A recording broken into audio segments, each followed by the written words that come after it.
Jio customer வந்து பாத்தீங்கன்னா charge ஏர்லன்னு சொல்லிட்டு நம்ம கிட்ட கம்பெனி மொபைல் கொடுத்துருக்காரு. பாத்தீங்க அப்படின்னா சார்ஜர் சிம்பிளே வந்து காமிக்கல. தெரியுதா? ஸோ இதை தான் நீங்க சேஞ்ச் பண்ண போறோம். எப்படி சேஞ்ச் பண்றது அப்படின்னு சொல்லிட்டு கம்ப்ளீட்டா பார்க்கலாம் வாங்க.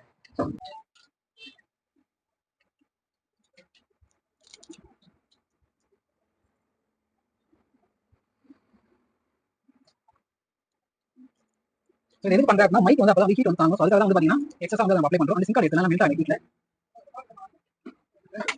அந்த ப்ளோ பண்ணிக்கலாம்.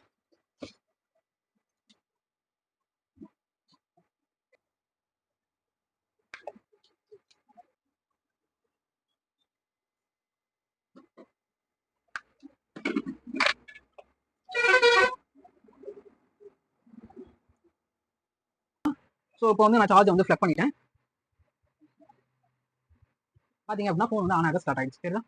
ஏன்னா கஸ்டமர் விஷயம் என்னன்னா சார்ஜ் ஆகுதுன்னு கொடுத்தாரு. இப்போ வந்து பாத்தீங்கன்னா சார்ஜிங் ஆக ஸ்டார்ட் ஆயிடுச்சு. இவ்வளவு சிம்பிள். இது மாதிரி உங்ககிட்ட என்ன மொபைல் வந்து ரிப்பேர்ல இருக்கு, உங்களுக்கு ரெடி பண்ணி தரணும் தாராளமா வந்து